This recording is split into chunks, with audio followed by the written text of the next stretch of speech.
Alhamdulillahirrahmanirrahim. Assalatu wassalamu ala asrafil anbiya'i wal mursalin wa ala alihi wa sahbihi ajma'in. Puji dan syukur kita panjatkan kehadiran Allah Subhanahu wa taala yang mana berkat rahmat dan hidayahnya, maka pada hari ini kita akan mengadakan kegiatan sosialisasi aksi nyata Modul 1/4 yang akan dilaksanakan oleh saudara dan teman kita Ibu Anissa Patricia dan Ibu Cynthia Firdaus. Langsung saja, yaitu acara kita pertama yaitu pembinaan yang akan dibawakan oleh Ibu Humas. Yang kedua yaitu tanya jawab. Yang kedua sosialisasi yang akan dilakukan oleh Ibu Anissa. Yang kedua akan dilanjutkan oleh Ibu Cynthia Firdaus. Nah, marilah kita buka acara ini dengan melafazkan lafaz basmalah. Acara selanjutnya yaitu pada sambutan dari Ibu Wakil yaitu kepada Ibu Anita kami persilakan. Assalamualaikum warahmatullahi wabarakatuh. Terima kasih untuk Bapak Ibu yang sudah berkenan menghadiri pada kegiatan sosialisasi aksi nyata Modul 1/4 kegiatan program Guru Penggerak. Alhamdulillah pada angkatan kita ini ada rekan guru kita yang menjadi peserta Guru Penggerak, yaitu Ibu Anissa Patricia dan Ibu Cynthia Firdaus. Hari ini sesuai dengan schedule kegiatan bahwa mereka akan mengadakan sosialisasi. Kami harapkan Bapak Ibu dapat mengikuti kegiatan hari ini. Apabila nanti ada yang akan dipertanyakan, silakan. Semoga dengan kegiatan ini dapat menjadi tambahan ilmu untuk kita semua. Saya di sini wakil Humas, mewakili kepala sekolah yang kebetulan ada tugas di luar. Dengan ini kami persilakan kepada Ibu Anissa dan Ibu Sulfi untuk melanjutkan kegiatan sosialisasi. Karena akhir kata kami ucapkan terima kasih. Wassalamualaikum warahmatullahi wabarakatuh.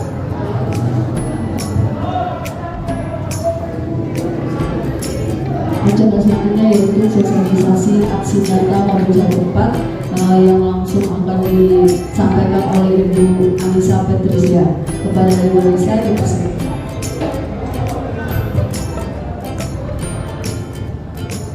Assalamualaikum warahmatullahi wabarakatuh.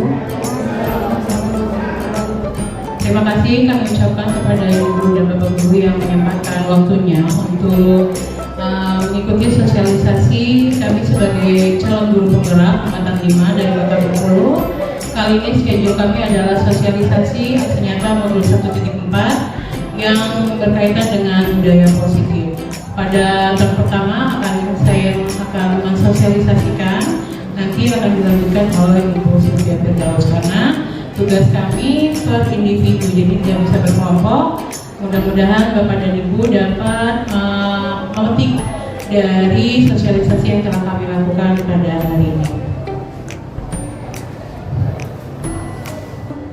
Untuk sosialisasi aksi nyata 1/4 ini berkaitan dengan yang namanya budaya positif. Ini akan saya jelaskan dari beberapa hal. Yang pertama adalah keterkaitan materi. Kami sudah sampai di Modul 1/4, dimulai dari 1/2. Untuk 4 submodul ini ada keterkaitan materinya, dimulai dari Modul 1.1 Filosofi Pemikiran KHD Ki Hajar Dewantara. Di sini ada beberapa hal yang akan berkaitan dengan 1.2, yaitu nilai dan peran guru penggerak. Kemudian dari sini kita akan menuju ke visi guru penggerak, dan yang di akhir 1.4 yaitu budaya positif. Keempat modul ini sangat berkaitan erat sehingga nanti budaya positif akan terlaksana di sekolah kita. Yang pertama adalah pemikiran Ki Hajar Dewantara, bahwa kata Ki Hajar Dewantara, guru itu menuntun. menuntut kodrat siswa agar mereka mencapai kebahagiaan dan keselamatan yang setinggi-tingginya sebagai manusia. Jadi sebenarnya kita tidak menuntut, tetapi menuntut. Dan pada hakikatnya anak-anak itu memiliki kodratnya masing-masing yang tidak bisa kita paksakan. Artinya kita bertugas sebagai penuntutnya saja, kemana arah kodrat yang akan mereka kembangkan. Kemudian yang kedua, pendidikan berhamba kepada murid. Bayangin kita harus berhamba kepada murid. Artinya di sini pendidikan harus berpihak kepada murid sesuai dengan minat, bakat, dan kemampuan anak. Sehingga sebenarnya kita tidak bisa memaksakan hal yang harus kita paksakan ke mereka. Jadi kita harus mengikut mereka. Lalu satu lagi dari Ki Hajar Dewantara, sebagai penuntut kita harus bersikap among dan menjadi teladan, fasilitator, dan motivator. Kemudian dari filosofi ini terjadi ada nilai dan peran guru penggerak, di mana nilai guru penggerak yang harus kita tanamkan di diri kita sebagai pendidik adalah berpihak pada siswa, mandiri, kolaboratif, reflektif, dan inovatif. Masing-masing kita pasti sudah tahu maksudnya seperti apa. Lalu sebagai guru penggerak kita memiliki peran di dalam sekolah maupun di kelas, yaitu pemimpin pembelajaran, coaching bagi guru lain, mendorong kolaborasi, mewujudkan pemimpinan murid, dan menggerakkan komunitas praktisi. Pada 1.2 saya dengan Bu Silvi juga sudah menggerakkan komunitas kecil, yaitu SMP Kimia di sekolah kita. Lalu dari sini kita harus bisa menentukan visinya. Walaupun kita hanya guru, namun sebagai guru kita harus memiliki visi juga. Untuk mewujudkan visi yang mengandung impiannya untuk masa depan, diperlukan paradigma perubahan yang berbasis pada kekuatan dan kolaboratif dan berbasis kekuatan. Artinya kita harus ada pendekatan. Di sini kita diajarkan tentang pendekatan teori apresiatif dengan tahapan bagja. IA atau IA. IA ini adalah dapat dimulai dengan mengidentifikasi hal baik yang ada atau yang telah ada di sekolah, mencari cara bagaimana hal tersebut dapat dipertahankan, dan memunculkan strategi untuk mewujudkan perubahan ke arah yang lebih baik. Jadi kita bukan masalah yang kita kedepankan, tetapi kekuatan atau aset yang dimiliki sekolah maupun gurunya.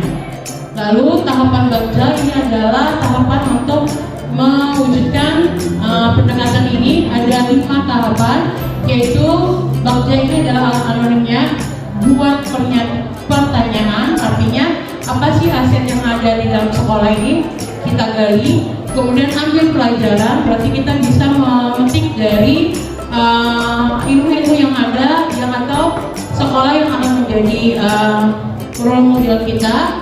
Kemudian dari mimpi, jabarkan rencana, dan atur eksekusinya. Sehingga dari prakarsa perubahan tadi yang kita lakukan di sisi penggerak ini disusun melalui tahapan bagja tadi yang berbasis kepada aset, akan melahirkan pembiasaan positif yang akan membentuk budaya positif. Jadi kita berharap ada pembiasaan positif di dalamnya. Pembiasaan positif akan menumbuhkan karakter baik pada siswa dan akan menciptakan rasa aman dan nyaman pada proses pembelajaran, sehingga akan mendorong terciptanya merdeka belajar, di mana anak mampu berdiri dengan kemampuan sendiri dan memiliki kecakapan dalam mengontrol diri sesuai dengan nilai-nilai kebajikan yang diyakininya. Dari budaya positif lahir yang namanya disiplin positif. Jadi disiplin ini artinya belajar mengontrol diri dengan potensi yang dimiliki sehingga mencapai tujuan yang diinginkan secara positif dengan nilai yang diyakini oleh dirinya sendiri. Jadi sebenarnya kita bukan takut, bukan taat harusnya disiplin, tetapi itu adalah belajar untuk mengontrol diri. Sehingga di sini kita sudah ada teori kontrol, menyatakan bahwa kita tidak bisa mengontrol orang lain. Yang kita lakukan adalah mengontrol diri sendiri atas potensi yang kita miliki dengan nilai-nilai keyakinan yang kita miliki. Nah, lalu ada perubahan paradigma kontrol, yaitu ilusi kontrol. Kita sebenarnya ini ada ilusi kita ya, yaitu ilusi guru mengontrol mengontrol murid. Jadi itu sebenarnya hanya ilusi. Yang mengontrol murid adalah diri sendiri, diri murid sendiri. Lalu ilusi bahwa kritik dan membuat orang merasa bersalah dapat menguatkan karakter. Padahal ini adalah menjadikan mental anak menjadi lebih buruk lagi untuk merasa bersalah. Kemudian ilusi bahwa semua penguatan positif, efektif dan bermanfaat itu tidak juga. Kalau tidak dari diri sendiri, maka penguatan apapun, kalau tidak ada motivasi intrinsiknya, maka ini adalah hanya sebagai ilusi saja. Yang terakhir, ilusi bahwa orang dewasa memiliki hak untuk memaksa. Itu sangat tidak baik, bahwa kita tidak bisa memaksa apa yang kita mau, tapi kita hanya penuntut sesuai dengan diajar di masyarakatnya. Apa sih nilai-nilai kebajikan yang harus mereka miliki? Ini dia. Dari disiplin positif harus ada nilai-nilai yang diyakini. Nilai-nilai kebajikan adalah sifat-sifat positif manusia yang merupakan tujuan mulia yang ingin dicapai setiap individu. Nilai-nilai tersebut bersifat universal dan lintas bahasa, suku, bangsa, agama maupun latar belakang. Sebenarnya nilai-nilai kebajikan ini banyak Bapak dan Ibu, tetapi ini ada 6 yang kita jadikan role model di dalam guru penggerak. Yang pertama adalah profil pelajar Pancasila. Ini yang sedang digaungkan untuk Merdeka Belajar ya. Ini ada 5 nilai kebajikannya, dimulai dari beriman, bertakwa pada Tuhan dan akhlak mulia, mandiri, bernalar kritis, berbineka global, bergotong royong dan kreatif. Ini adalah yang sedang kita gaungkan untuk Merdeka Belajar. Lainnya banyak, seperti ini ada dari HBO Primary, kemudian ini 9 pilar. Ini juga pernah digaungkan di beberapa program pendidikan dulu. Kemudian ada petunjuk seumur hidup, kemudian petunjuk hidupnya. Lalu ini ada The 7 Essential Virtues. Kemudian yang terakhir ini adalah The Fitness Project. Jadi banyak sebenarnya nilai kebajikan yang bisa diyakini anak-anak, yang bisa kita tuntut mereka untuk meyakininya. Dari sini bahwa terdapat harusnya ada motivasi perilaku manusia. Ada 3 teorinya. Yang pertama untuk menghindari ketidaknyamanan hukuman atau hukuman. Jadi anak-anak itu melakukan suatu tindakan hanya untuk menghindari hukuman. Kemudian ada juga yang melakukannya untuk mendapatkan penghargaan atau imbalan. Dan yang terakhir adalah untuk menghargai diri sendiri. Yang 1 dan 2 ini Bapak Ibu, ini merupakan motivasi ekstrinsik, artinya dari luar. Jadi anak-anak melakukan tindakan baik itu tidak dari dirinya tetapi dari luar. Sedangkan untuk yang 3 ini adalah tujuan disiplin positif yang harus kita tanamkan. Jadi anak-anak bertindak harus dari motivasi intrinsiknya atau motivasi diri sendiri. Lalu kita sebagai guru ada 5 kontrol, posisi kontrol. Yang pertama adalah penghukum. Ini yang kita lakukan selama ini ya Bapak Ibu. Anak nggak bikin tugas, kita suruh keluar. Anak nggak terlambat, kita suruh lari lapangan dan lain-lain.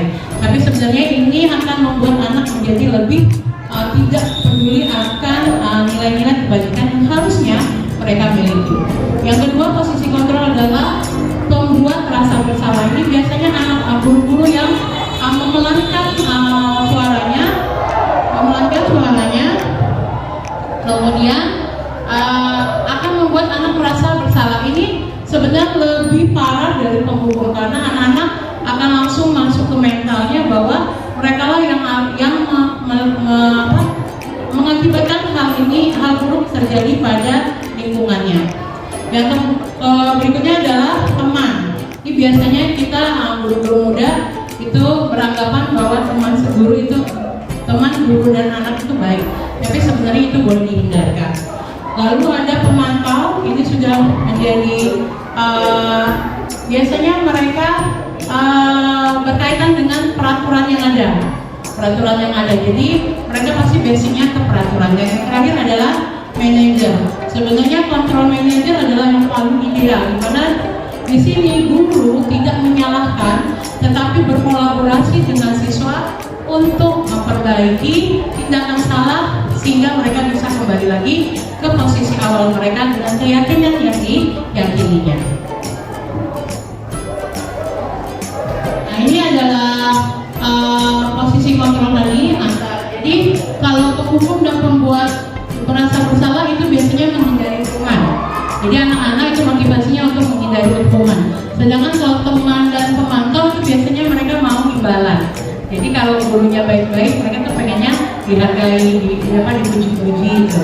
Sedangkan untuk di manajer ini adalah menghargai diri sendiri. Jadi mereka dibiarkan untuk memperbaiki posisi tingkatan yang salah karena nilai yang diyakininya, karena dia menghargai dirinya sendiri. Lalu kita masuk kebutuhan dasar. Jadi semua tindakan Bapak dan Ibu, anak kita tidak bertindak baik atau sesuai aturan itu karena mereka akan memenuhi kebutuhan yang mereka inginkan. Apa sih kebutuhan dasar manusia? Yang pertama adalah kebutuhan bertahan hidup, kemudian kebutuhan rasa sayang dan diterima, lalu ada kebutuhan pengakuan atas kemampuannya, kemudian yang keempat kebutuhan kebebasan, dan yang kelima adalah kebutuhan kesenangan. Jadi inilah 5 dasar kebutuhan dasar manusia yang biasanya menjadi pijakan mereka untuk bertindak baik yang salah maupun yang baik. Lalu ini ada hukuman, konsekuensi, dan restitusi. Apa sih perbedaannya? Kalau hukuman itu biasanya tindakan yang tidak direncanakan dan tidak disepakati oleh dua pihak. Misalnya tadi tidak buat PR, hari 10 keliling. Nah, itu adalah hukuman. Lalu kalau konsekuensi itu adalah tindakan yang sudah terencana, sudah disepakati dua pihak. Misalnya guru olahraga kalau Anda terlambat masuk ke jam saya, kita sudah sepakat bahwa Anda harus pemanasan dulu 2 kali keliling. Jadi tadi temennya udah 2 kali keliling, tapi dia karena terlambat dia tidak ikut, maka dia harus konsekuensi bahwa mereka harus ikut walaupun tidak bersama teman-teman. Itu konsekuensi. Atau misalnya terjadi adu misalnya, nah, maka mereka tidak dihukum tapi mereka duduk di pinggir lapangan. Itu biasanya konsekuensi. Jadi sudah disepakati bersama. Atau misalnya sepatu tidak sama semua warnanya, maka hukumannya, konsekuensinya adalah 1 diberikan nilai poin, yang kedua adalah misalnya ada misalnya sudah disepakati untuk membuat perjanjian. Jadi kita sudah bersepakat nih bahwa ketika ada salah kita sudah punya konsekuensinya. Jadi berbeda dengan hukuman. Sedangkan restitusi ini adalah proses menciptakan kondisi bagi murid untuk memperbaiki kesalahan mereka sehingga mereka bisa kembali pada kelompok mereka dengan karakter yang lebih kuat. Jadi ini tidak ini adalah 3 hal yang sangat-sangat berbeda. Ini adalah perbedaan konsekuensi, nanti Bapak dan Ibu bisa dilihat di yang saya bagikan nanti. Kita masuk kepada segitiga restitusi. Jadi tadi adalah restitusi proses perbaikan atas tindakan yang mereka lakukan sehingga mereka kembali pada kelompok mereka dengan karakter yang lebih kuat. Jadi kita tidak masuk di hukuman dan di konsekuensi ya Bapak dan Ibu. Ini ada 3 langkah. Sebelumnya ada 9 ciri restitusi. Apa sih 9 ciri? 1, bukan untuk menebus kesalahan, namun untuk belajar dari kesalahan. Jadi kita tidak menghukum. Jadi mereka harus belajar dari kesalahan tersebut. Yang kedua, memperbaiki hubungan. Bahwa misalnya tindakan tadi akan memperparah satu hubungan, misalnya teman dengan teman. Maka ini restitusi bukan untuk mereka harus perbaikan, tetapi mereka memperbaiki hubungannya. Lalu tawaran bukan paksaan, kita menawarkan. Kamu maunya gimana? Bukan kamu harus begini. Nah itu bukan. Jadi restitusi kamunya maunya gimana? Kemudian restitusi menuntun untuk melihat ke diri sendiri. Jadi maunya kemana nih anak? Nah, jadi sebenarnya ini adalah hampir ke BK ya. Jadi kita sebagai guru mapel pun harus melakukannya. Lalu restitusi diri adalah cara yang paling baik. Restitusi fokus pada karakter, bukan tindakan. Jadi bukan tindakan yang diminta, tapi perbaikan karakter mereka. Lalu restitusi fokus pada solusi. Solusinya adalah yang tadi kembali lagi pada diri sendiri.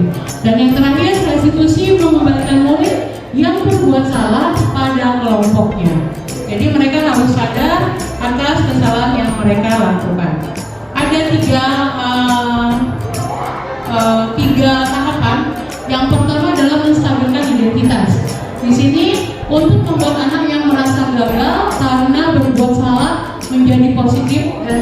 dirinya. Di sini langkahnya mereka harus kita yakini bahwa kesalahan yang mereka lakukan itu biasa-biasa aja, boleh, tetapi harus diperbaiki. Biasanya guru berkata, berbuat salah itu hal yang manusiawi. Ibu juga pernah loh salah. Gak kamu doang kok yang bolos. Atau misalnya bapak ibu tuh gak mau nyalahin kamu, tapi kita harus memperbaikinya. Nah itu biasanya adalah menstabilkan identitas, sehingga mereka tahu saya tidak dijudge, saya tidak dituduh langsung, tapi saya dilibatkan kenapa saya melakukan hal ini. Itu biasanya adalah tahapan yang pertama. Tahapan yang kedua adalah validasi kebutuhan. Di sini mereka harus tahu, membantu siswa mengenali basic need-nya, kebutuhannya itu kenapa mereka berlaku itu. Kemudian pada dasarnya tadi saya sudah bilangkan, tindakan itu dilakukan karena adanya kebutuhan, rasa kebutuhan yang mereka tidak bisa penuhi, mereka harus dipenuhi dengan tindakan-tindakan yang mereka lakukan. Biasanya guru berkata, kamu tuh biasa bisa sih nggak melakukan ini, atau kamu pasti punya alasan kenapa sih kamu begini. Jadi kita gali kenapa sih mereka bertindak salah dan kenapa, apa yang mereka inginkan. Itu biasanya validasi kebutuhan. Yang terakhir adalah menanyakan keyakinan. Ini adalah anak melihat seluruhnya dihubungkan dengan norma sosial dan nilai-nilai mendasari manusia berinteraksi dengan orang lain. Tadi balik lagi ke nilai-nilai kebajikan ya Bapak dan Ibu. Jadi apa sih nilai-nilai kebajikan yang mereka yakini? Biasanya guru tuh bilang seperti ini. Apa sih? Kita kan sudah punya nilai keyakinan di kelas ya. Apa sih nilai keyakinan yang kamu percaya di sekolah? Lalu dari tindakanmu keyakinan mana yang tidak terpenuhi? Bisa nggak kamu melakukan hal yang lebih baik? Apa solusinya kamu melakukan memperbaiki ini bagaimana? Jadi kita menawarkan bukan memaksa. Kamu harus begini bukan, tapi maunya gimana? Kamu maunya gimana? Jadi kita berkolaborasi dengan anak untuk memperbaiki proses tindakan yang salah. Bapak dan Ibu untuk 133 ya, survei kita sudah melakukan segitiga restitusi. Memang ini terlihat sangat susah ya, memang susah. Tetapi kalau kita lakukan dengan tekun dan konsekuen, dengan kita punya mau, jadi itu akan bisa segera terjadi. Yang terakhir adalah keyakinan kelas. Tadi nilai-nilai kebajikan bahwa menekankan pada keyakinan seorang akan lebih baik memotivasi seorang dari dalam. Jadi sebenarnya tindakan kebajikan, nilai-nilai kebajikan itu akan diyakini anak sehingga akan muncul motivasi diri sendiri tadi. Kemudian seseorang akan lebih tergerak dan bersemangat untuk menjalankan keyakinannya daripada hanya sekedar mengikuti serangkaian peraturan yang tertulis. Sebenarnya kita nggak bisa peraturan yang menjadi landasan kita dalam berkarakter di kelas, tetapi harusnya ada keyakinan atas nilai-nilai kebajikan. Jadi sebenarnya kita sebagai sekolah itu harus berubah, sedikit-sedikit merubah bahwa tidak semua peraturan yang harus mereka, tapi sebenarnya adalah keyakinan yang mereka yakini agar mereka memotivasi diri sendiri. Oh iya, saya tidak melakukan ini karena saya tidak bisa meyakini yang saya mau. Murid-murid pun demikian, mereka perlu mendengarkan dan memahami arti sesungguhnya tentang peraturan-peraturan yang diberikan. Jadi sebenarnya peraturan itu harus disepakati bersama. Nah, apa nilai kebajikan di balik peraturan tersebut? Apa tujuan utamanya dan menjadi deadline atau takut? Itu peraturan yang bikin bagaimana? Sehingga hanya sekadar mengikuti serangkaian peraturan-peraturan yang mengatur mereka tanpa memahami tujuan murni. Jadi ketika peraturan itu kita sudah buat tapi tidak sepakati, ya inilah yang terjadi. Mereka tidak akan menjadikan peraturan itu sebagai keyakinan mereka untuk bertindak lebih baik. Nah ini dia. Jadi keyakinan untuk 1.4 saya melakukan keyakinan kelas baik terhadap peraturan sekolah maupun peraturan di kelas saya. Saya sebagai wali kelas 11 IPA 1 sudah melakukan kesepakatan kelas. Jadi kami sudah punya 10 kesepakatan kelas untuk ditawarkan ke anak-anak. Jadi mereka dan saya yang akan menyepakatinya, karena mereka yang ingin ya, yang sekolah dan belajar mereka.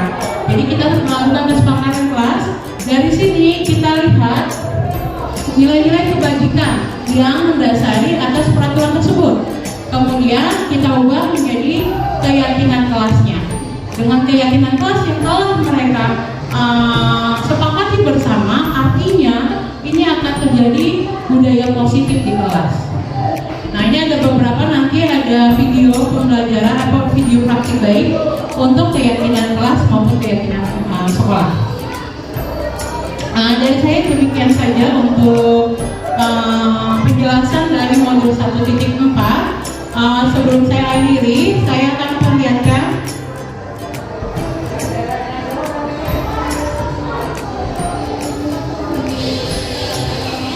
ini adalah praktik baik saya di kelas. Jadi ada satu kali pertemuan di dalamnya. Kami melakukan kesepakatan kelas di sini.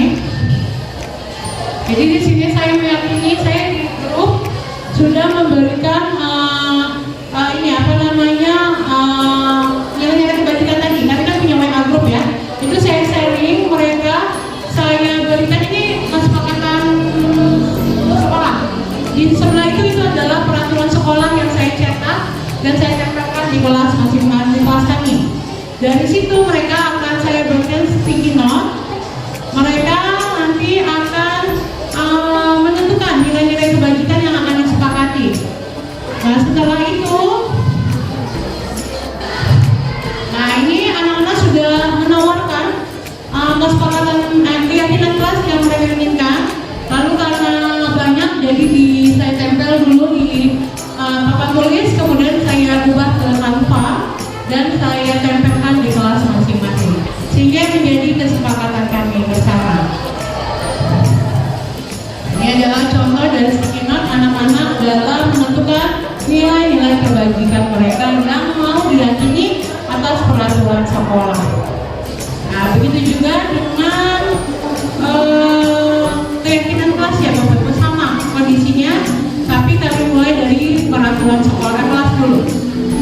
Nah, demikian Bapak dan Ibu, ini adalah praktik baik saya di kelas untuk 1.4.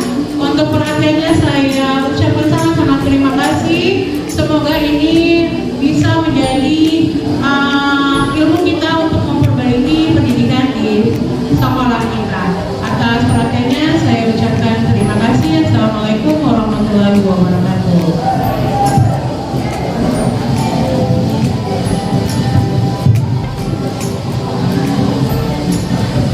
Demikianlah sosialisasi yang telah dilaksanakan oleh Ibu Anissa. Kita langsung saja kepada tentunya ya sosialisasi yang akan dilakukan oleh Ibu Sylvia Firdaus kepada Ibu Sylvia Firdaus.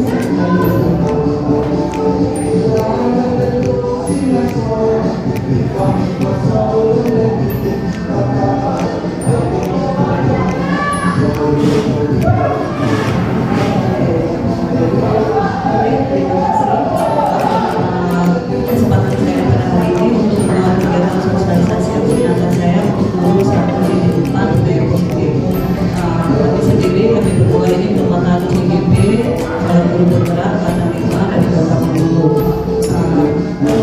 Materi kita, senjata kita adalah mengenai budaya positif. Jadi kita menanamkan budaya positif yang ada di sekolah. Jadi dengan adanya budaya positif, maka kedepannya pembelajaran kita pun menjadi lebih bermakna dan positif. Sudah banyak materi yang sudah disampaikan Ibu Cica. Nanti saya sedikit aja dulu. Insya Allah nanti akan saling bersama Ibu Ketua.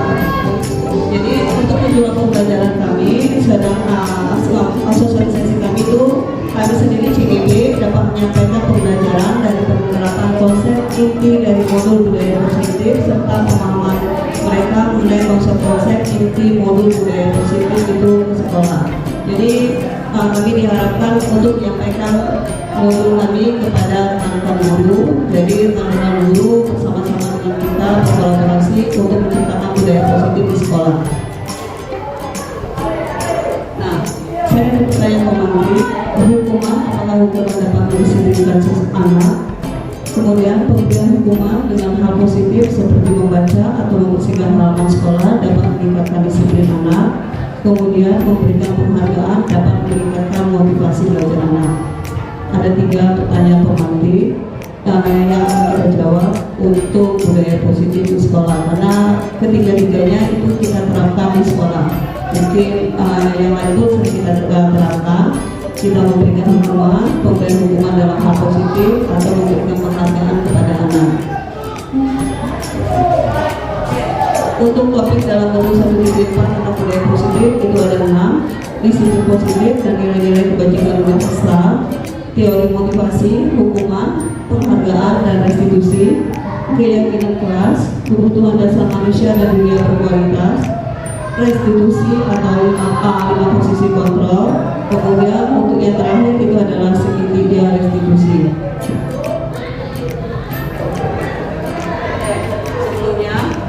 Di modul 1.3 tentang visi guru penggerak yang sudah disampaikan sama Ibu Cica, kami pernah disuruh menggambar. Tugas kami di awal ya Ibu Cica, bagaimana murid impian kami. Kami disuruh menggambarkan bagaimana wujud murid impian kami yang bagaimana. Itu sudah kami buat di visi guru penggerak. Visi kami untuk ke depan bagaimana kami mau mengirimkan murid yang seperti apa untuk ke depannya. Oke, saya lanjutkan. Tadi sudah disampaikan juga Ibu Cica untuk disiplin positif, teori kontrol atau teori pilihan dari Dr. William Glasser. Itu menyatakan bahwa Anda tidak bisa mengontrol orang lain, hanya Anda bisa mengontrol diri Anda sendiri. Jadi kita tidak bisa mengontrol orang lain, kita bisa mengontrol diri kita sendiri. Ya, jadi dari sana ada kata yang namanya makna disiplin, belajar kontrol diri dengan menggali potensi kita agar tercapai tujuan mulia, yaitu sesuatu menjadi seseorang yang kita inginkan berdasarkan nilai-nilai yang kita hargai. Kemudian semua perilaku memiliki tujuan. Kita punya tujuan perilaku kita, apakah untuk menghindari hukuman, untuk mendapatkan imbalan, atau untuk menghargai diri sendiri. Kalau untuk menghargai diri sendiri berarti kita akan menerapkan yang namanya nilai-nilai kebajikan yang pada akhirnya kita dapat membuat yang namanya keyakinan kelas. Kemudian model berpikir menang-menang, kolaborasi, konsensus, menciptakan pilihan baru, ada 5 posisi kontrol. Kemudian segitiga restitusi. Kemudian realitas kebutuhan kita berbeda, kita berusaha memahami pandangan orang lain tentang dunia. Setiap orang memiliki gambaran berbeda. Di sana ada 5 kebutuhan dasar manusia. Saya mengajar di kelas 12. Jadi saya bertanya kepada anak-anak, kalian mentaati aturan untuk apa? Dijawabnya, Bu, untuk menghindari hukuman. Hanya sekedar itu, nah iya Bu, karena kami takut kena hukuman. Nah, bagaimana motivasi kita itu dari poin untuk menghindari hukuman, untuk mendapatkan imbalan, menjadi untuk menghargai diri kita sendiri atau motivasi intrinsik. Jadi makna disiplin itu artinya belajar, membuat orang menggali potensinya menuju sebuah tujuan atau apa yang dia hargai. Tapi disiplin di Indonesia itu sudah berubah di budaya kita. Sesuatu yang dilakukan seseorang pada orang lain untuk mendapatkan kepatuhan. Jadi kita cenderung takut. Kecenderungan umum adalah menghubungkan kata disiplin dengan ketidaknyamanan, bukan dengan apa yang kita hargai atau pencapaian suatu tujuan mulia. Jadi peralihan kita kalau di budaya kita sebenarnya disiplin itu belajar, tapi di budaya kita sudah di pengalihan maksudnya menjadi yang harus kita patuhi. Kemudian tujuan disiplin positif itu untuk menanamkan motivasi pada murid-murid kita untuk menjadi orang yang mereka inginkan dan menghargai diri sendiri dengan nilai-nilai yang mereka percaya. Jadi tujuan kita adalah motivasi intrinsik atau motivasi yang berasal dari diri kita sendiri, bukan dari luar. Kemudian udah disebutkan juga nilai-nilai kebajikan itu nilai positif yang merupakan tujuan mulia yang ingin dicapai setiap individu. Jadi nilai-nilai positif itu banyak sekali. Tadi salah satunya adalah profil pelajar Pancasila yang sudah digaung-gaungkan sampai saat ini pun sekarang masih terus digaungkan untuk profil pelajar Pancasila. Selain nilai-nilai kebajikan universal, masih banyak nilai selain profil pelajar Pancasila, masih banyak juga. Selain itu yang sepertinya sudah disebutkan sama Ibu Cica tadi, ada Ibu Primary Years Program, kemudian dari 9 pilar karakter, kemudian dari petunjuk seumur hidup dan keterampilan hidup, kemudian dari Drive Essential Virtual Building Moral Intelligence atau Michael Borba, dan di Virtual Project atau proyek nilai-nilai kebajikan. Jadi banyak sekali nilai-nilai kebajikan yang akan kita tanamkan kepada anak-anak kita.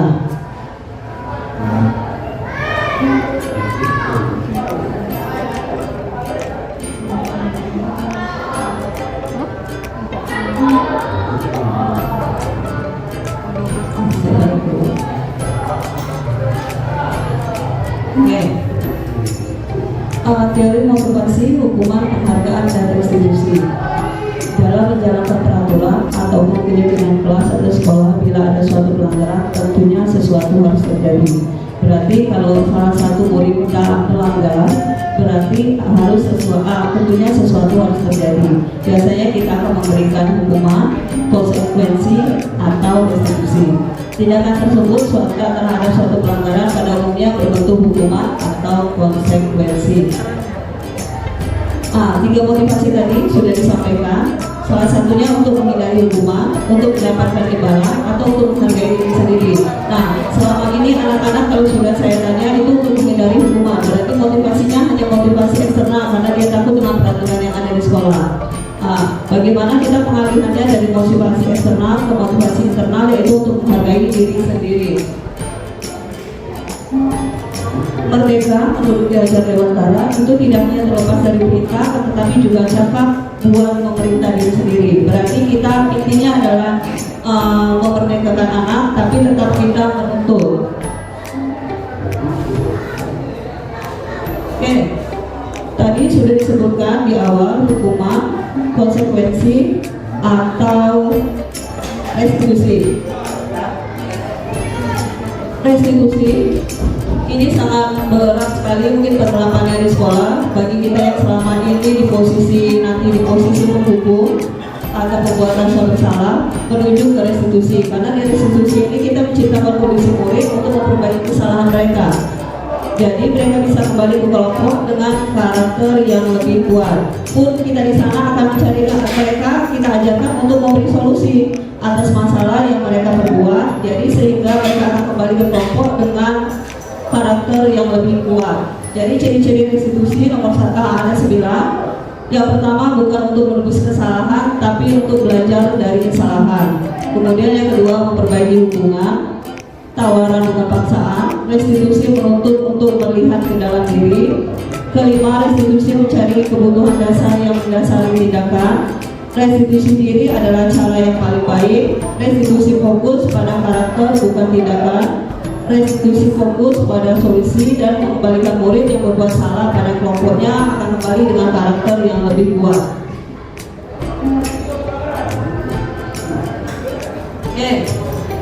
Mengapa tidak peraturan? Mengapa harus keyakinan kelas? Karena selama ini di sekolah, seluruh sekolah hampir menerapkan yang namanya peraturan sekolah. Jadi bagaimana nanti kita beralih dari yang namanya peraturan kelas, peraturan sekolah atau kelas menjadi keyakinan sekolah atau keyakinan kelas. Kita memiliki peraturan menggunakan helm di bilang dari kendaraan roda 2, atau kita menggunakan yang namanya 3A, kita memiliki peraturan 3M, atau kita memiliki peraturan kenapa harus datang tepat waktu.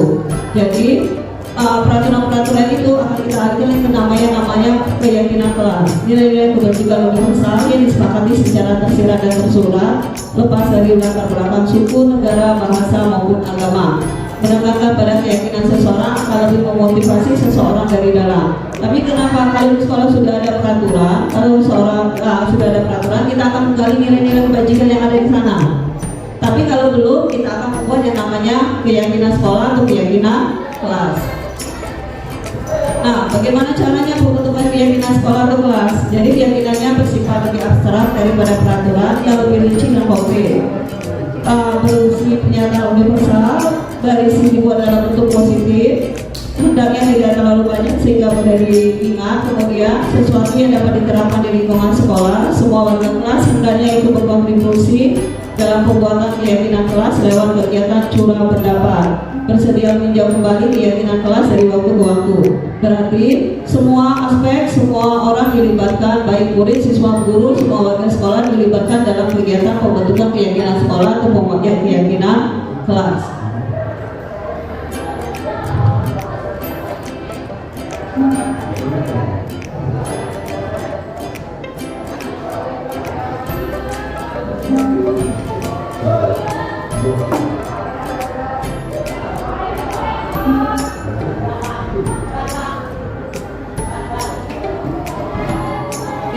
Dengan adanya budaya positif akan terbentuk yang namanya lingkungan positif atau dari peraturan kelas, ya, akan menjadi kita beralih menjadi keyakinan kelas. Dari keyakinan kelas kita akan membentuk yang namanya lingkungan positif. Dari lingkungan positif akan tercipta yang namanya budaya positif di sekolah. Jadi semuanya akan kita beralih yang namanya ke budaya positif. Jadi kita akan menggali kekuatan yang ada di sekolah.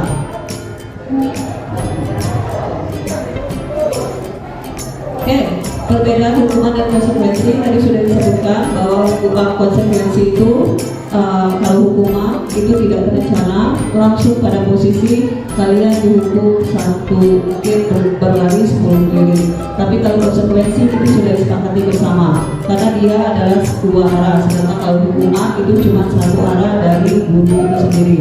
Kemudian sesuatu yang kita harus terjadi, kalau konsekuensi sesuatu harus terjadi. Kemudian kalau hukuman membuat anak tidak nyaman, sedangkan konsekuensi itu sebenarnya tidak nyaman dalam jangka yang sangat pendek. Bisa Anda lihat di PPT yang saya tampilkan untuk perbedaan hukuman dan konsekuensi. Kebutuhan dasar manusia itu ada 5. Kebutuhan bertahan hidup, kasih sayang dan rasa diterima, penguasaan, kebebasan, dan kesenangan.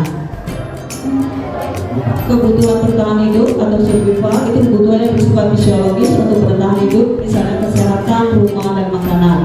Kebutuhan untuk disayang dan diterima meliputi kebutuhan akan hubungan dan koneksi sosial, kebutuhan untuk memberi dan menerima kasih sayang, kebutuhan untuk merasa menjadi bagian dari suatu kelompok. Kebutuhan pengakuan atas kemampuan atau penguasaan berhubungan dengan kekuatan untuk mencapai sesuatu, menjadi kompeten, menjadi terampil, diakui atas prestasi dan keterampilan kita, didengarkan dan memiliki rasa harga diri. Kebutuhan kebebasan adalah kebutuhan akan kemandirian, otonomi, memiliki pilihan dan mampu mengendalikan arah hidup seseorang. Kemudian kebutuhan untuk merasa senang itu kebutuhan untuk mencari kesenangan, bermain dan tertawa. Bayangkan hidup tanpa kenikmatan apapun betapa menjadikan. Inilah 5 kebutuhan manusia, 5 kebutuhan dasar manusia yang harus dipenuhi. Berarti jika anak membuat kesalahan, berarti adalah kebutuhannya yang tidak terpenuhi. Mungkin 1 atau 2 atau tidak terpenuhi sama sekali. Yang itu yang harus kita gali nanti di restitusi. Nah, tadi juga sudah disampaikan ada 5 posisi kontrol guru. 1 sebagai penghukum, 2 membuat rasa bersalah, 3 sebagai teman, 4 pemantau, 5 manajer. Jadi kalau penghukum, Anda tahu semua bentuknya kalau penghukum. Jadi kalau penghukum, guru berbuat menghakimi, menunjuk, menyakiti atau menyindir. Nanti diakhiri dengan hukuman baik fisik maupun verbal. Kemudian kalau membuat rasa bersalah, sering kita menyebutkan ibu kecewa dengan Anda. Nah, itu salah satunya itu membuat orang merasa bersalah. Jadi kita merasa bersalah karena kita sudah bilang ibu merasa kecewa. Nah, bagaimana kedepannya kita kata-kata ibu merasa kecewa atau bapak merasa kecewa itu dihilangkan.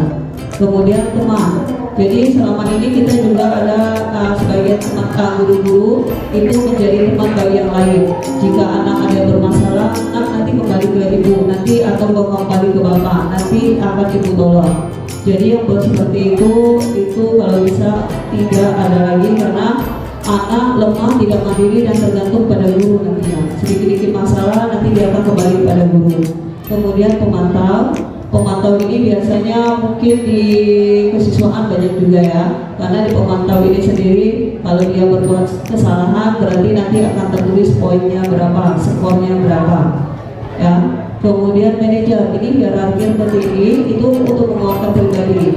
Nah, diharapkan kalau kita tidak bisa berada di posisi manajer, kita diharapkan di posisi pemantau, bukan di posisi penghukum, pembuat merasa bersalah atau teman, tapi diharapkan kita di manajer atau di pemantau.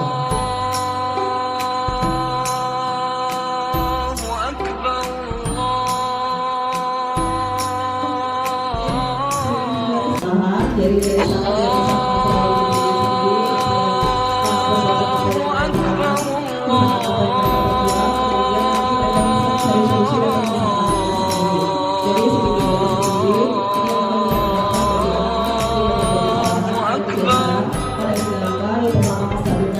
fasilitas. Asyhadu an la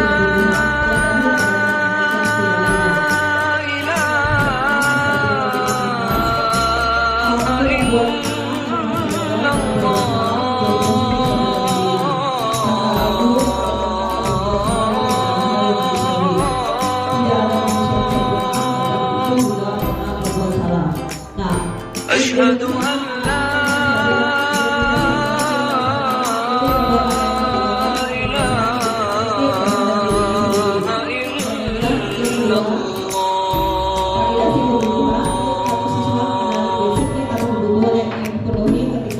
Asyhadu anna Muhammadar Rasulullah.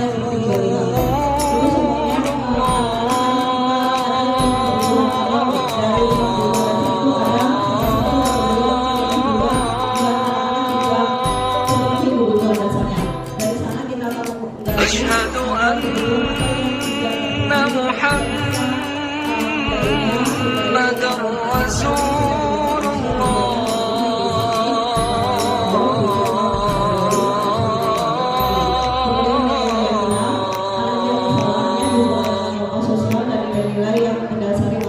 Hayya 'alas shalah.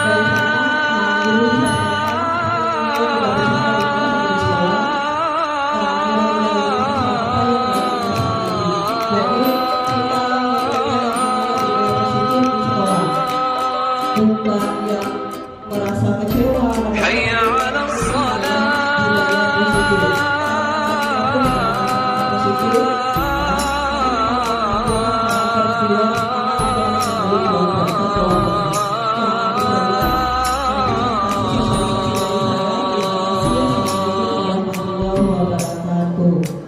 Hayya 'alal falah.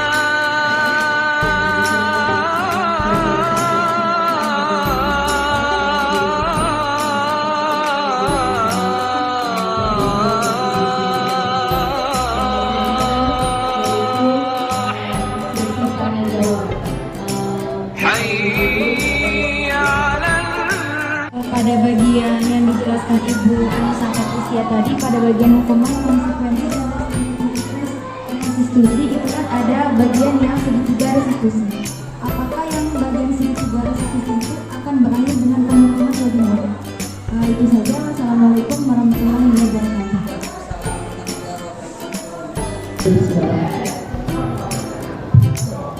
Baiklah, di sini saya ingin bertanya. Tadi kan pada materi mengenai pelaksanaan pemenuhan kebutuhan dasar manusia. Pertanyaan saya, kalau memberikan contoh pelaksanaan pemenuhan kebutuhan dasar manusia tersebut pada poin 4 dan 5, yaitu poin kesenangan dan kebebasan yang dapat dilakukan di konteks. Baiklah, terima kasih. Assalamualaikum warahmatullahi wabarakatuh.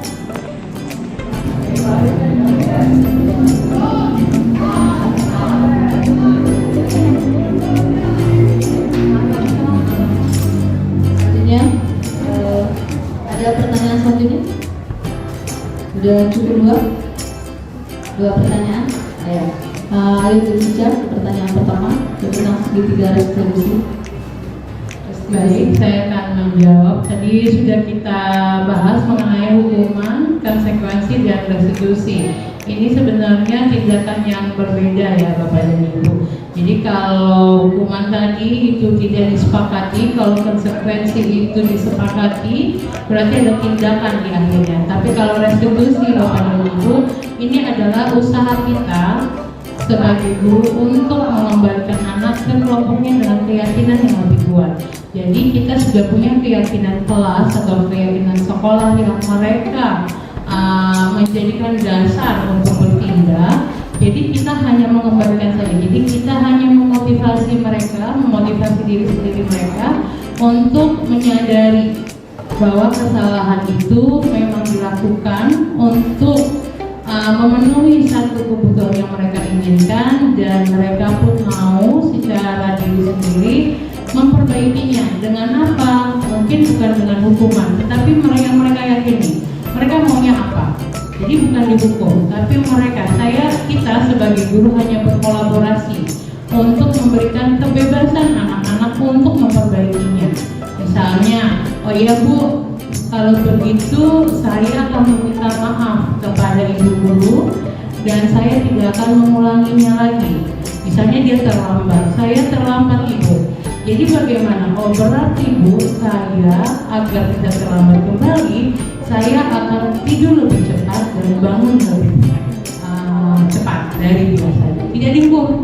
Atau yaudah di itu aja, dari berdiri di lapangan, itu tidak lagi terjadi, direstitusi.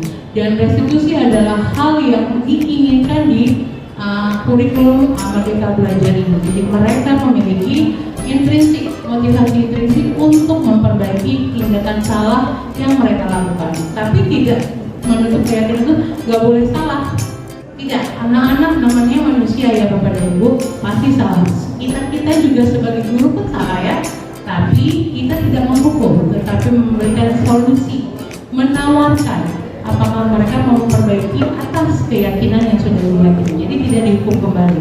Jadi penghukuman dan restitusi itu adalah hal yang sangat-sangat berbeda. Itu dari saya, terima kasih.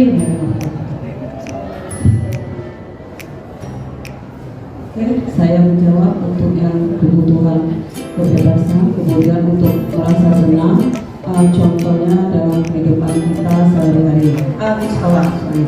Jadi untuk kebebasan itu kan kebutuhan akan kemandirian, otonomi, memiliki pilihan dan mampu mengendalikan arah hidup seseorang. Jadi kebebasan di sini kalau dibahas mungkin dalam hal pembelajaran atau dalam hal nanti tugas. Kalau seperti saya sendiri itu di pembelajaran self-control, nanti pada waktu laporan saya akan bebaskan mereka. Laporan yang bisa tertulis atau nanti di-share di video dalam bentuk YouTube, TikTok, PPT atau laporan. Jadi saya membebaskan mereka. Pun pada waktu saya praktikum self-control pun saya bebaskan buah-buahannya. Pilih buah-buahan sesuai dengan keinginan Anda kelompoknya. Tapi dengan syarat tetap kita tutup. Tidak ada yang sama per setiap kelompok. Jadi kita bisa melihat perbedaan dari buah-buahan yang akan kita gunakan. Kita akan teliti menggunakan sel volta. Nah dari sana anak-anak bebas. Kemudian dia senang juga. Senang untuk melakukan hal-hal baru, untuk meneliti hal-hal baru. Kedepannya mereka bisa berekspektasi sendiri atau mungkin mereka bisa mengembangkan materi atau teori yang telah kita berikan. Mereka kembangkan, oh kalau seperti ini bagaimana kedepannya nanti, bisa enggak? Ya, jadi dari buah-buahan itu sendiri, kalau contoh saya sendiri kemarin, buah-buahan itu sendiri bisa digunakan sebagai pembangkit listrik atau menghantarkan listrik atau sumber arus. Nah, apakah lebih praktis lagi mengemaskan buah-buahannya? Apakah ada pertanyaan dari anak-anak, Bu, bagaimana kalau nanti larutannya saya blender, kemudian nanti kami ambil cuma tinggal airnya aja atau larut buah ini ya sapinya aja, apakah bisa menghantarkan? Karena itu lebih praktis. Nah, dari sana anak-anak sudah mulai berpikir, berarti dia sudah merasa senang, bebas, berarti dia bisa pembelajaran pun diterimanya dengan baik. Oke, itu aja kita jawaban saya. Terima kasih. Assalamualaikum warahmatullahi wabarakatuh. Tidak ada lagi pertanyaan. Saya kira sudah cukup ya, Bapak Ibu. Oke, demikianlah pemaparan sosialisasi aksi nyata modul 14 calon guru penggerak yang disampaikan oleh Ibu Anissa Firmansyah dan Ibu Sylvia Terus. Kita akhiri sampai di sini. Mari kita tutup kegiatan ini dengan menghabiskan hamdalah. Oke, kita beri aplaus kepada Ibu Anissa Firmansyah dan Ibu Sylvia Terus.